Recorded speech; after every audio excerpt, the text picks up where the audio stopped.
Este video es el video número 2 de anemias microcíticas. En este video nos vamos a centrar en parámetros e índices hematológicos más importantes para la definición y clasificación de las anemias.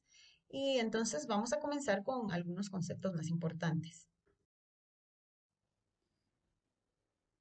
Definimos anemia como una disminución de la hemoglobina del paciente comparándolo siempre con sus valores normales según sexo y edad. Esto quiere decir, por ejemplo, si un niño de 7 años llega con una hemoglobina de 11, pues este paciente no tiene anemia, pero si esa hemoglobina de 11 se la vemos a un paciente adulto, pues entonces podríamos decir que sí tiene anemia. Se debe tener en cuenta que la anemia es un signo y no una entidad diagnóstica, es decir, que se requiere una causa subyacente para su aparición y por supuesto que para su tratamiento. Los parámetros que vamos a estudiar en este video y que vamos a tener que tomar en cuenta para definir y para clasificar una anemia son recuento de glóbulos rojos, hemoglobina, hematocrito, volumen corpuscular medio, hemoglobina corpuscular media, concentración de hemoglobina corpuscular media, amplitud de distribución eritrocitaria, recuento de reticulocitos e índice de producción reticulocitaria. Recuento de glóbulos rojos.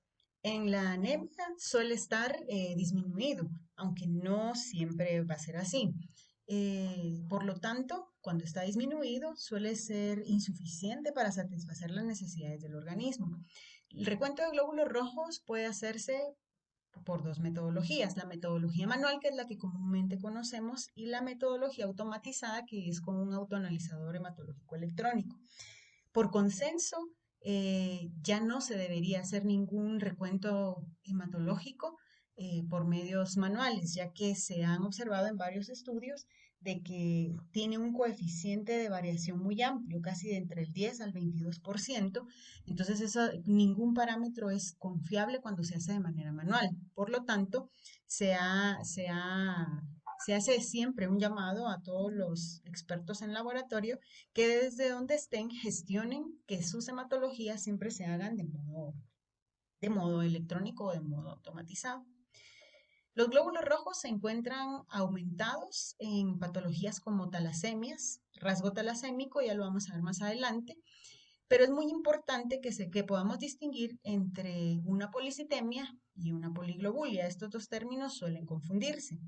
Las policitemias casi siempre vienen siendo enfermedades mieloproliferativas crónicas y la característica es que se encuentran aumentadas las tres líneas celulares, por eso se llama policitemia. Las tres líneas celulares se encuentran aumentadas.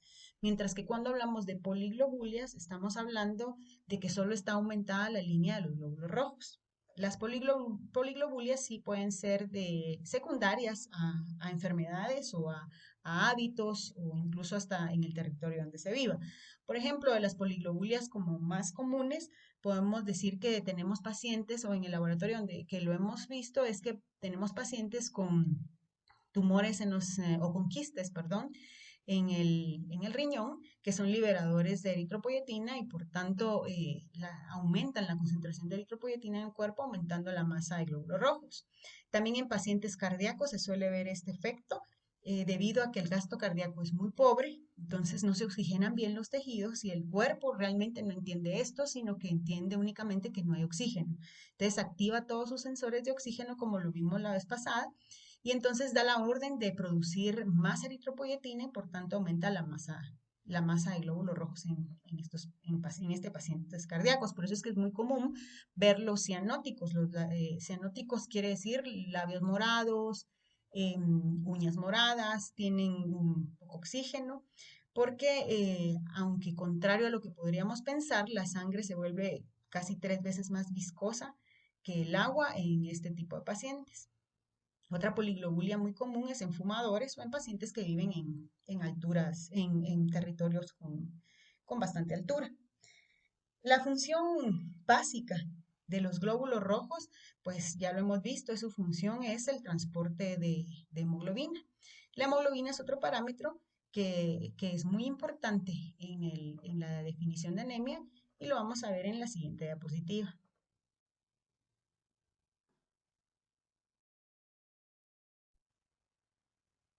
Hemoglobina es el parámetro que mejor define la anemia. Es una proteína globular que se encuentra en grandes cantidades dentro de los glóbulos rojos y es de vital importancia fisiológica para el aporte normal de oxígeno a los tejidos.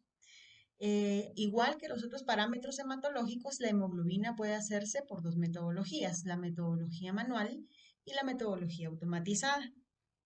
Hablemos un poquito de la metodología manual. Para determinar la hemoglobina por este método se requiere una solución o un reactivo conocido como tracking y un espectrofotómetro que permita medir los cambios de color que se presentan tras las reacciones bioquímicas que se llevan a cabo. Cuando se utiliza un autoanalizador de hematología, se usa el mismo fundamento que se utiliza manualmente, que sería la cianometahemoglobina, utilizando un hemoglobinómetro incorporado al instrumento. Uno de los problemas que presenta el método de cianometahemoglobina es que para poderse llevar a cabo utilizamos cianuro. El cianuro es un compuesto que es peligroso tanto para el usuario como para el ambiente. Entonces, con la corriente de cuidar el ambiente y de la salud ocupacional, se han creado ahora autoanalizadores que se conocen como de cuarta generación. Estos autoanalizadores ya utilizan otra metodología que utiliza en lugar de cianuro el lauril sulfato sódico. Y esta sustancia pues se ha visto que no es tóxica ni para el medio ambiente ni para el personal de laboratorio. La hemoglobina es un parámetro dentro del eritrograma que es quizás uno de los más importantes, incluso por encima del hematocrito y del recuento de glóbulos rojos, porque a partir de ella es que nosotros definimos los conceptos tanto de anemia como de policitemia. También tenemos que recordar que la hemoglobina es el mejor índice para medir la capacidad que tienen los eritrocitos para transportar gases. Cuando hablo de gases me refiero al oxígeno y al dióxido de carbono. Em, ¿Qué podemos decir de la hemoglobina? Las enfermedades, por ejemplo, relacionadas con los eritrocitos, especialmente los síndromes anémicos, como lo vamos a ver más adelante, están definidas y se clasifican por la concentración de hemoglobina. Algo que es muy importante de mencionar es que tiene un interferente que sí puede darnos falsos valores, y es el que tenemos que tomar en cuenta, y es el volumen plasmático, porque puede existir una hemodilución o hemoconcentración y entonces ya no tendríamos valores confiables.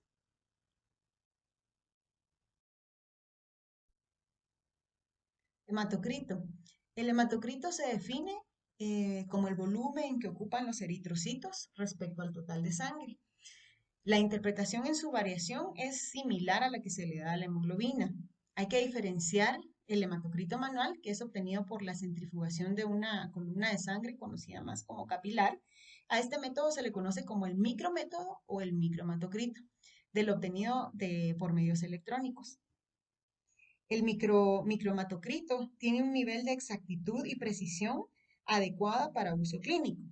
¿Por qué? Porque sobreestima del valor real un más menos 3%, por lo que sí es de utilidad para tamizar una población en general, como por ejemplo cuando estamos haciendo un tamizaje para donadores de banco de sangre, este método nos sirve muy bien.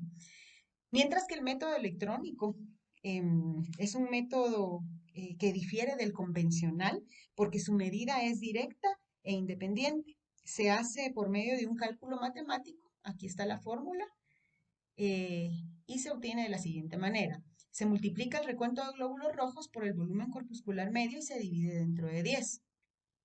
A diferencia del hematocrito manual, este no tiene plasma atrapado entre las células, por lo tanto, va a diferir del hematocrito manual de un 2 a 3%. ¿Quién va a salir más bajo? Pues el hematocrito electrónico es un poquito más bajo que el hematocrito manual.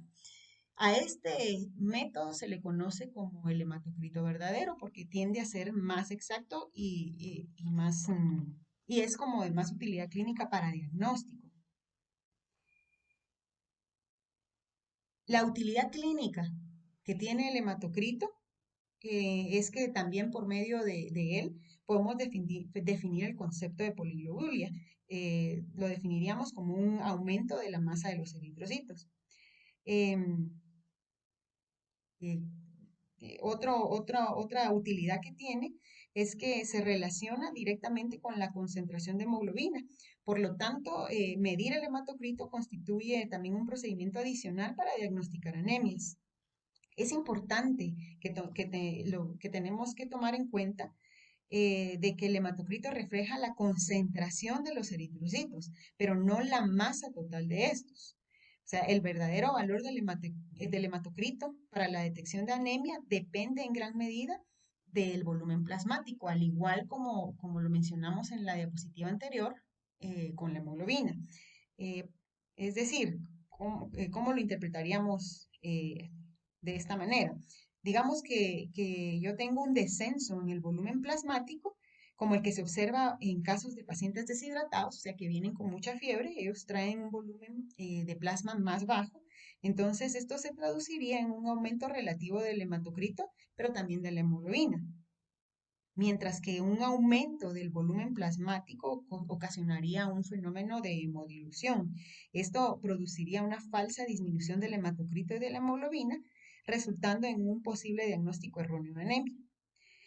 También tenemos que recordar que cuando el hematocrito lo hacemos de sangre obtenida de punción capilar, es decir, de los dedos, puede ser un poquito mayor al de sangre, al obtenido de sangre por punción venosa. Bueno, a partir de esta diapositiva vamos a incorporar el concepto de índices corpusculares. Los índices corpusculares fueron descritos por primera vez en 1932 por Winthrop. También se les conoce como los promedios de Winthrop y uno de los más importantes es el volumen corpuscular medio. El volumen corpuscular medio se define como la media del volumen de los eritrocitos. Como haciéndolo más simple, me da un concepto de su tamaño, me da una idea del tamaño de los eritrocitos. Su unidad de medida es los femtolitros. Puede ser determinado por medios electrónicos o por medios manuales, tal como los otros parámetros. Y si lo vamos a hacer de la forma manual, lo vamos a determinar con la siguiente fórmula, que sería hematocrito del paciente dividido el recuento de glóbulos rojos por 10. Acá abajo tenemos un valor normal. Este valor normal está dado para eritrocitos humanos y para eritrocitos de adultos. Más o menos oscilaría dentro de 80 a 100 femtolitros.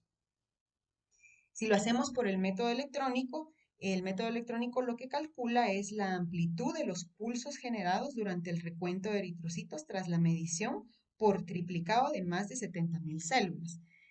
Simplificando este concepto, lo que hace el equipo es medir, agarrar un número de células y les mide su tamaño. Por ejemplo, puede medir una célula que mida 71 femtolitros, otra que mida 90 femtolitros, otra que mida 85 y así se va con todo el grupo. Y luego hace un promedio de estos tamaños y me dice su población más o menos está en 85 femtolitros. Si nos ponemos a pensar, ya solo con que yo les explique, como les expliqué, a cómo mide el método electrónico, podemos visualizar que si yo tengo un problema de anisocitosis en mi muestra, que sería diferencias de tamaños, o tengo dos poblaciones de eritrocitos en mi muestra, al hacer este promedio, él podría estar engañándome o podría ocultar este problema, porque si yo tengo eritrocitos grandes y eritrocitos pequeños, al hacer un promedio, el volumen corpuscular medio me podría salir normal. Entonces, ese es uno de los problemas que tiene este parámetro. Más adelante vamos a ver que hay otro parámetro que me sirve para validar este volumen corpuscular medio. Por el momento lo vamos a dejar así y más adelante vamos a retomar este tema. La utilidad que tiene el volumen corpuscular medio es que por medio de él ya se incorporaron los conceptos de macrocitosis, normocitosis y microcitosis. Entonces, hablamos de eritrocitos normocíticos cuando están dentro de 80 a 100 femtolitros.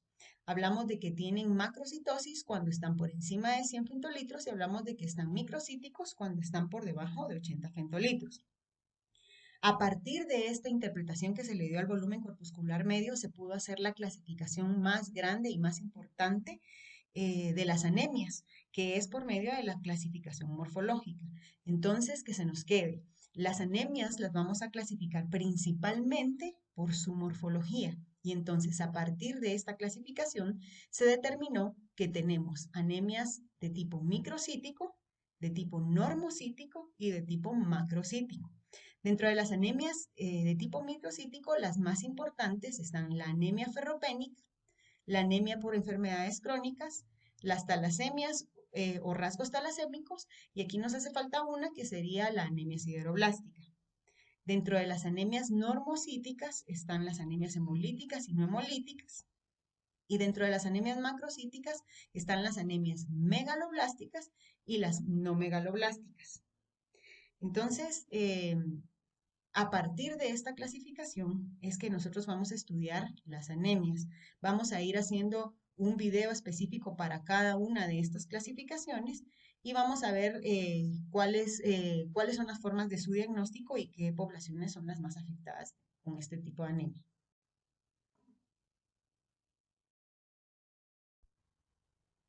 Hemoglobina corpuscular media eh, representa el contenido de hemoglobina de cada uno de los eritrocitos. Su unidad de medida son los picogramos y también puede ser determinada por medios electrónicos o de forma manual.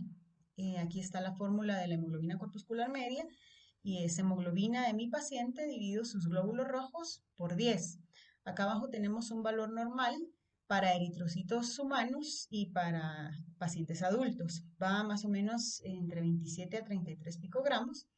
Y la interpretación y utilidad clínica que se le da a la hemoglobina corpuscular media es que a partir de ella ya se definen los conceptos de hipercromía, normocromía e hipocromía. Y si las combinamos con el volumen corpuscular medio, entonces ya tenemos una clasificación morfológica un poquito más confiable.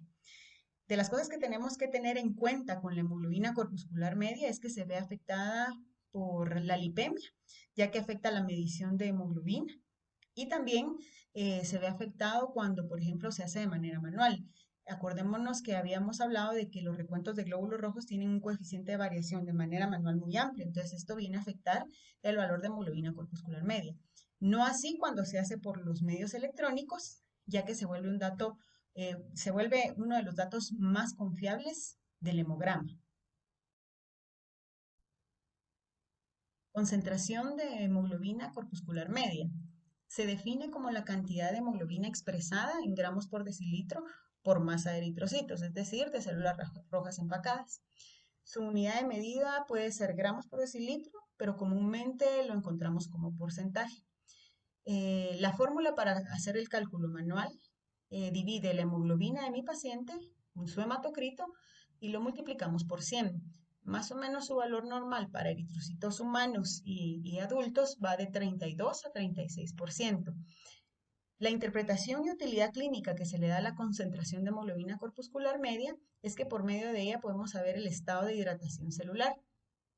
También define el concepto de saturación y es muy útil para cuando nosotros vamos a tamizar poblaciones y queremos encontrar esferocitosis hereditaria, ya que tiene un 63% de sensibilidad y un 100% de especificidad para esta patología cuando se le combina con el ancho de distribución de eritrocitos, que tendría que estar elevado también, comúnmente mayor a 14%.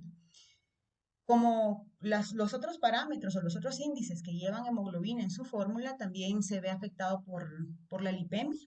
También se puede afectar para proteínas presentes en el plasma y por algunas hemoglobinopatías.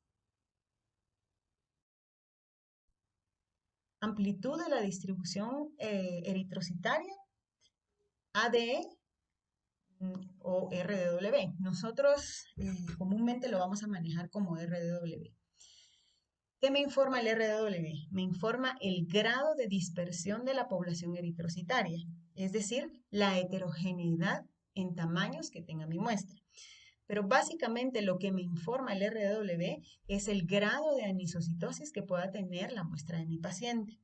La unidad de medida es en porcentaje y se calcula como el cociente entre el coeficiente de variación de la distribución de los volúmenes de los eritrocitos dividido por el volumen corpuscular medio, expresado en un tanto por ciento. Acá tenemos la fórmula matemática para hacerlo de manera manual. De manera manual no es recomendable porque lleva, o sea, sería muy engorroso calculárselo a cada una de las muestras de los pacientes. Además que tampoco es un dato confiable si lo hacemos manual. Es un parámetro que se puede obtener fácilmente de un contador hematológico, por lo cual es más recomendable obtenerlo por estos medios. El valor normal de, de este parámetro oscila entre 11,6 y 14,6%. En la siguiente diapositiva vamos a hablar sobre el significado clínico tan importante que tiene este parámetro. Bueno, y en esta diapositiva vamos a explicar el valor diagnóstico que puede llegar a tener el RW en la interpretación de algunos casos. En este primer caso, vamos a observar cuando tenemos la coexistencia en una misma muestra de sangre de hematíes de distintos tamaños. En este caso, pues tenemos dos poblaciones distintas. ¿En qué casos puedo tener yo dos poblaciones distintas?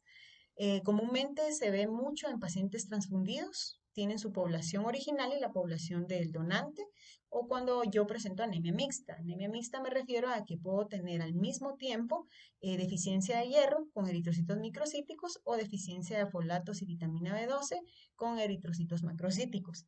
Entonces, si recordamos, cuando hablamos del volumen corpuscular medio, dijimos que presentaba el problema de que al hacer el promedio de tamaños podría lanzarme, como en este caso, un volumen corpuscular medio normal y ocultarme el problema de la anisocitosis.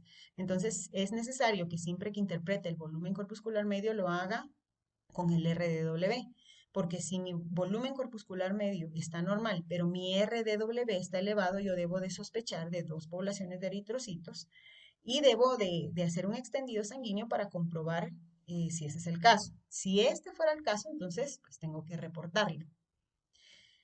En otro caso que también es de mucha utilidad el RW es cuando yo tengo anemias macrocíticas, porque me sirve para diferenciar entre anemias que son de tipo megaloblástico, es decir, deficiencia de folatos y vitamina B12, y las de tipo no megaloblástico, que ya podría corresponder a una hepatopatía crónica, a un hipotiroidismo o a un síndrome mielodisplásico. Las anemias macrocíticas de tipo megaloblástico cursan con un volumen corpuscular medio comúnmente mayor a 110, pero su RDW no está marcado. Mientras que las no megaloblásticas, aunque el volumen corpuscular medio casi siempre es menor a 110, el RDW es muy marcado debido a la heterogeneidad de sus tamaños de eritrocitos. Como puedo tener eritrocitos muy grandes, también los puedo tener muy pequeños. Entonces aquí la amplitud eritrocitaria se hace mucho mayor que en el otro caso. Y también me sirve, en este último caso, para evidenciar cuando tengo policromasia o policromatofilia. Este término se refiere a cuando tengo un porcentaje aumentado de reticulocitos en mi muestra. Acordémonos que los reticulocitos son células inmaduras, entonces, por lo tanto, van a tener un tamaño mayor a un eritrocito maduro y si hacemos una tinción hematológica podemos ver un color más intenso. Lo recomendable aquí cuando yo compruebo que tengo policromatofilia es hacer un recuento de reticulocitos y enviárselo al médico para su interpretación.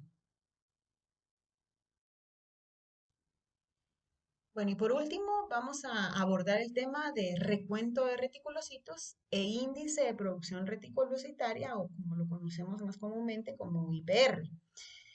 Em, el recuento de reticulocitos y el IPR me dan la información de la eficacia de la eritropoiesis y es como la primera información confiable que yo le puedo mandar al médico del estado de la médula ósea de un paciente sin ser un procedimiento invasivo.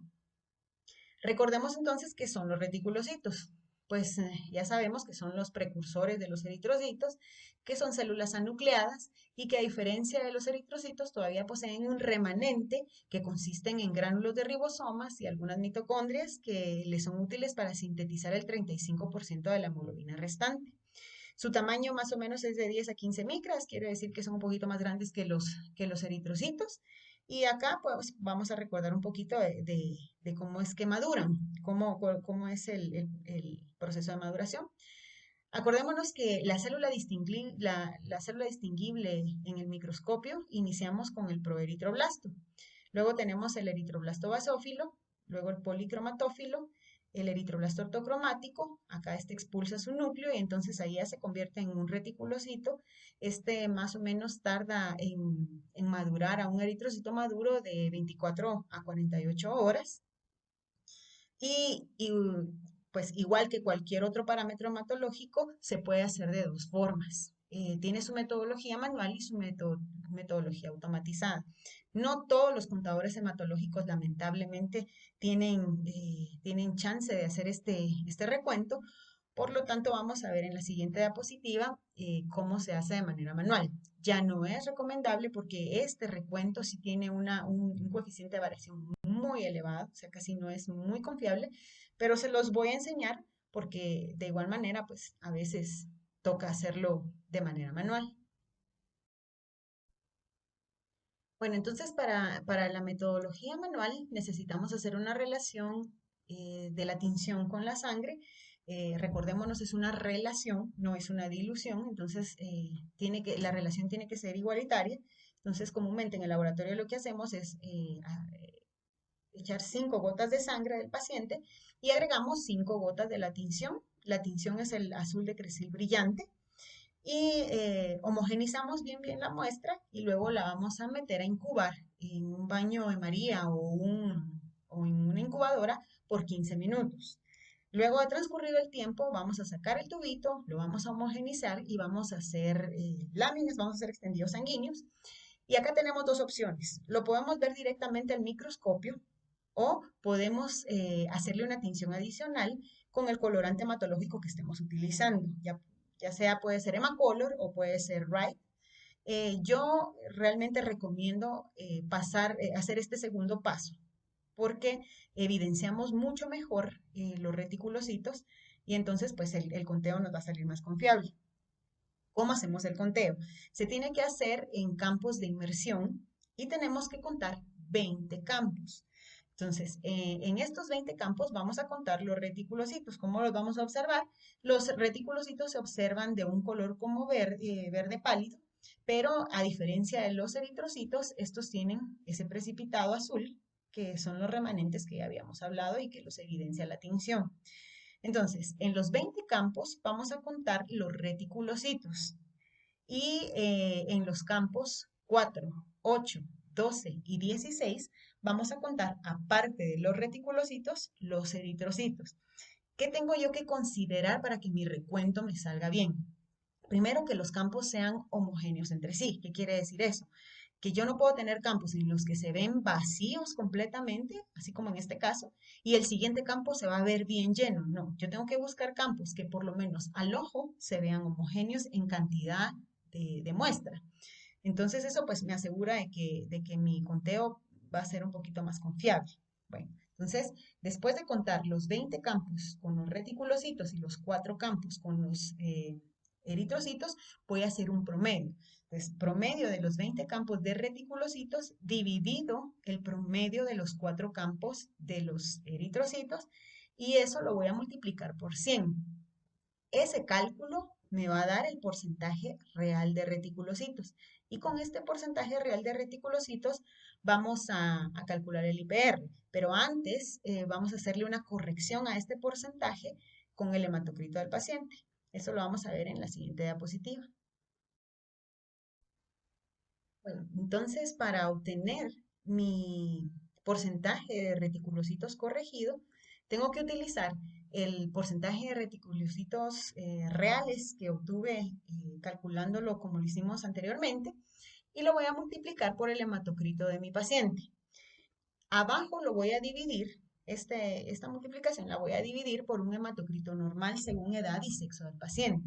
Por ejemplo, si yo tengo un paciente adulto masculino, entonces aquí abajo yo tendría que poner 45%. Si se tratara de una paciente de sexo femenino, entonces aquí abajo pongo 42%. Si yo estoy trabajando con pacientes pediátricos, entonces voy a mi tabla de valores normales de edad y sexo y voy a ver el rango de hematocrito que ellos manejan para su edad y entonces voy a sacar una media y eso es lo que yo voy a colocar acá abajo. Después de este cálculo, yo voy a obtener el porcentaje de reticulocitos corregidos y este es el que me va a servir a mí para poder sacar el índice de producción reticulocitaria. Este porcentaje lo voy a dividir dentro de la vida media del reticulocito. Esta vida media de reticulocito lo voy a obtener de esta tabla que la podemos encontrar en cualquier libro o incluso la podemos encontrar por internet. Esta tabla ya está calculada y qué me dice esta tabla y cómo se interpreta. Entonces me dice, si mi paciente tiene un hematocrito de 0 a 15, los reticulocitos en su sangre periférica van a tardar en pasar de reticulocitos a un eritrocito maduro más o menos en 2.5 días. Si su paciente tiene un hematocrito de 16 a 25, entonces sus reticulocitos van a tardar 2 días. Si tiene de 26 a 35, pues ya se tarda 1.5. Y si tiene de 36 a 45, pues los reticulocitos van a tardar en madurar un día.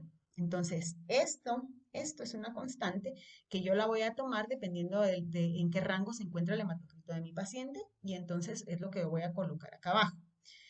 Voy a dividir entonces el porcentaje de reticulocitos corregido y luego he dividido la vida media de los reticulocitos obtenidos de la tabla que acabamos de explicar y eso va a ser mi índice de producción reticulocitaria.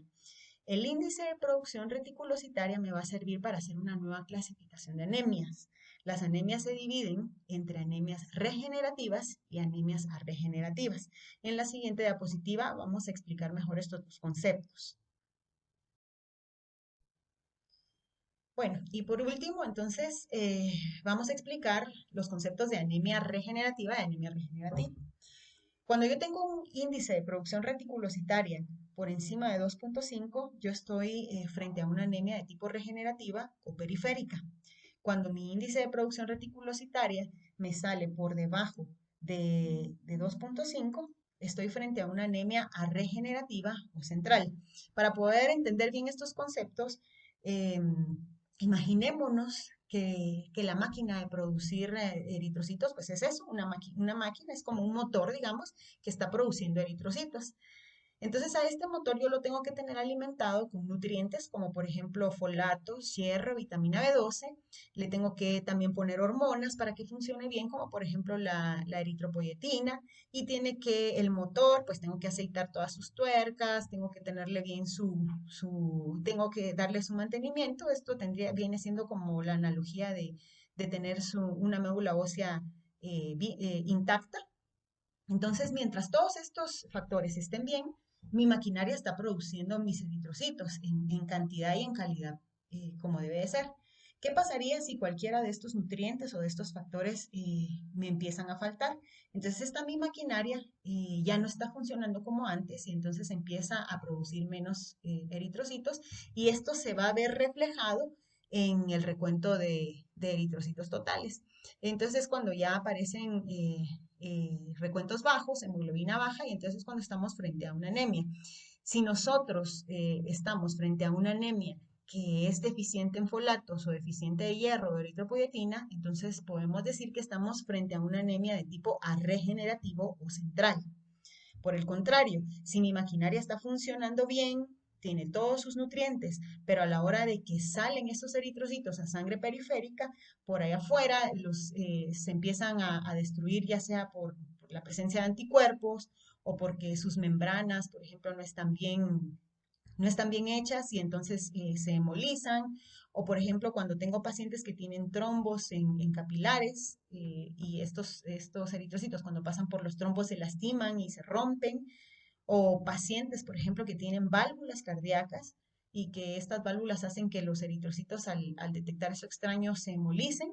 A eso, cuando yo tengo una destrucción eritrocitaria a nivel de periferia, a eso le voy a llamar yo una anemia de tipo regenerativo. ¿Por qué? Porque mi maquinaria está funcionando bien.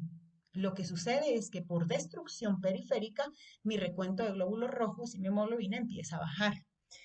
Obviamente las anemias que van a costar un poquito más que se restablezcan por sí solas son las anemias de tipo regenerativo. ¿Por qué? Porque pues es el motor el que está afectado. Dentro de este tipo de anemias, ya habíamos mencionado, están todas las deficientes en nutrientes, folatos, hierro, vitamina B12, las deficientes en hormonas, las que tienen una insuficiencia medular, por ejemplo, estas son las más serias, ¿verdad? Y las anemias de tipo regenerativo periférica, pues ya nos referimos a todo lo que es hemólisis. Ya después vamos a tener un video especial solo para anemias hemolíticas y para cada una de estas anemias y vamos a entender el papel tan importante que tiene el índice de producción reticulocitaria en el seguimiento y diagnóstico de todos los tipos de anemia. Entonces, hasta aquí llegamos con índices y parámetros hematológicos que nos van a ayudar para la clasificación y para la definición de las anemias. En los siguientes videos ya vamos a ir hablando específicamente de los tipos de anemias, sus diagnósticos y el seguimiento que se les debe dar.